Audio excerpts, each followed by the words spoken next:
Hey, hello guys, and welcome back to my YouTube show. And today, in our fifth lecture of the Cold War stories, I'm going to talk about the Berlin Crisis, the Berlin Wall, and the Caribbean Crisis of October 1962.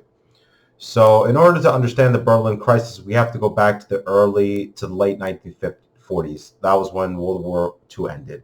So, if you remember, by the end of 1945, that was when the war was won by the Allies in 1945, and the Berlin was divided or Germany was divided. It was divided between the Soviets and the Western Allies because the Allies won the war against the Nazis in the on the other front, not the Pacific front. They were fighting against the Germans on the European front, the Soviets and the Americans and British, and they were fighting against the Germans there. And so the Germany was divided. It was divided between Soviet control and it was divided between Western control. So that would basically be like United States, France, and Great Britain. And so it would be under their control for some time, and then until a capitalist democratic government was established in West Germany, and a communist government was established in East Germany, or the German Democratic Republic. That was a communist government that was established in East Germany. And so after that, and then the Berlin was divided. It was divided between the West and East. And so by like 1949, between 1948 and 1949, the West Berlin was poor because of the destruction that the Allies caused in Germany. And so like the West started pouring money and food in to the West Germany so the people could eat and have money. And so that transformed Germany into the West Germany into a capitalist democratic country. And the East was communism. And so during that time, though, the city of Berlin was divided. It was divided between the West and East. And so like a bunch of people started to escape from the East to the West because they didn't like the life that was in the East because it was communist government there. And so a lot of people started leaving. And so it was by like 1950s, by late 1950s, I think it was 1958. That was when Soviet leader Nikita Khrushchev gave demanded American troops to withdraw from West Germany, or West Berlin, because he wanted to make it because he wanted the city of Berlin to be free. He didn't want American troops to be there. And so he wanted to be demilitarized, not military, no military there. And so it was by 1961, it was a meeting between newly elected President John F. Kennedy and First Secretary Nikita Khrushchev met in Vienna to discuss the future of Berlin and the nuclear testing, and about that was basically, they were talking about the meeting. It was Khrushchev and Kennedy. They met in Vienna to discuss about the future of Berlin and the nuclear testing. And so at that meeting, they discussed about Khrushchev discussed about like people from the East were moving into from the East were going into the West. And so that's basically what they were talking about during that meeting in Vienna, the Vienna Summit of June 1961. And so months later, it was in August of 1961. That was when Soviet government under Nikita Khrushchev gave the order to build a wall over Berlin, because he was afraid that the people from East Germany were going to leave into the West. And so Khrushchev really didn't like that, and so he built a wall over Berlin so he could prevent the people from the East going into the West, because they were afraid that that East Germany was going to lose, East German workers were going to lose their jobs, and so that's why he built the wall over. And anyone who attempted to cross the wall would be shot and killed. And they would also have this guards on top, and they would watch whoever was escaping, and they would shoot them. And the walls were barbed wire, so if you try to go on, you probably cut your finger or something, or your fingers will be bleeding. So it was impossible to go over. I mean, there was a bunch of ways you could go. I think it was under the tunnels, or go over a hot air balloon, so you could go over to the west. That was another way you could escape the East Germany. And there was security. There was security, like these checkpoints that you would call, and they would basically, if you go over the checkpoint, they would, I think they would try to ask you for a passport or something, or they would stop you, or they would arrest you, I think, if you attempted to leave the East German border into the West.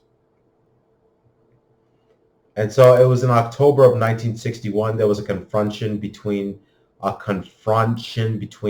Soviet and American tanks in the city of Berlin, because one American attempted to cross the east to the west, and so there was a confrontation between the Soviet and American tanks there. And so Khrushchev convinced the United States to remove their tanks from the city of Berlin. And so Kennedy phoned Khrushchev on phone, and he said, "We will do the same. We will do the same until you do the same. Until you move your tanks out of Berlin." And so they both agreed. So Khrushchev agreed to remove tanks out of out of the Berlin. And so Kennedy kind of did the same thing. He basically moved tanks out of the Berlin, and so that prevented World War III from happening between the Soviets and Americans. And so the Berlin Wall would last for almost 30 years, for 3 decades, from the time of Nikita Khrushchev all the way to the time of Mikhail Gorbachev. So that would basically be for almost 30 years, from 1961 to 1989. And so a year after the building of the Berlin Wall, it was in October of 1962. That was when the Caribbean crisis took place. That was between the Soviets and the United States. That was basically when Soviet Union put missiles in the Cuba, and they placed missiles in Cuba, which was right next to Florida or the United States. That was 90 miles away from Florida, and those missiles could reach anywhere. They could destroy almost all of the United States. So that was kind of a horrifying thing at that time. And so it was October 14th,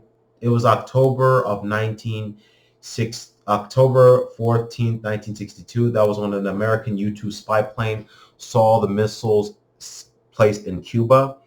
And so United States planes took a picture of it, and they sent pictures of it to the U.S. President John F. Kennedy.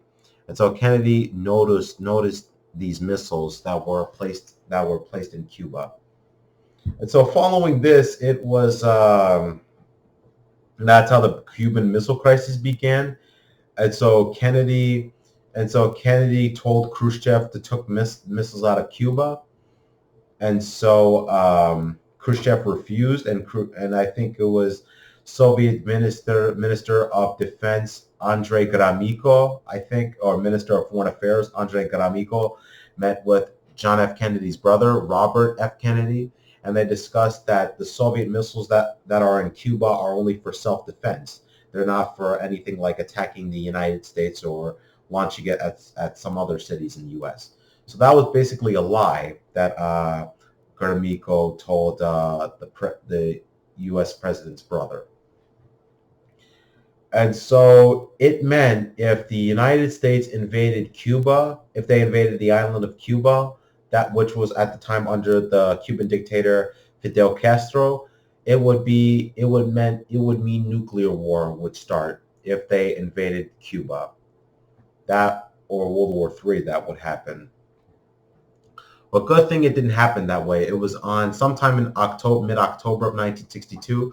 Soviet submarines were under the water, and there were three Soviet sailors in the submarine, and they attempted I think it was to fire at the United States, I think, or to start a nuclear war with the United States. All two of the Soviet submarines, the Soviet sailors pressed the button to launch a nuclear weapon at the United States, and all but one Soviet sailor did not press the hand on the red button. So that, thankfully, that kept the world safe from nuclear war. So anyway, that kept the United States from nuclear war with the Soviets. And so finally, on October 27th, 1962, Khrushchev made an announcement on the radio, and he told the United States that they are taking missiles out of Cuba. And so that finally prevented a nuclear war against the United States. And days prior, before Khrushchev's announcement of taking the missiles out of Cuba, United States President JFK gave an announcement on television, on live television, that the Soviets have placed nuclear missiles there. And that was set. I think it was in the summer of 1962. That was when Soviets started to place missiles into Cuba, nuclear missiles in Cuba, because Soviet Union and the Cuba were allies because Castro took power in Cuba in the 50s following the Cuban Revolution that was going on. And then a year later, it was in 1963, that was when the Washington Moscow hotlines were established. That was basically when that was to reduce nuclear talks, to reduce nuclear threats between those two superpowers, the Soviet Union and the United States, and that prevented nuclear war between Soviet Union and the United States. And a year later, in 1962, that was when President John F. Kennedy was assassinated, and he would be succeeded by Lyndon B. Johnson, and I'm going to talk about that in my next lecture. Thank you very much for watching, and I'll see you guys in the next lecture.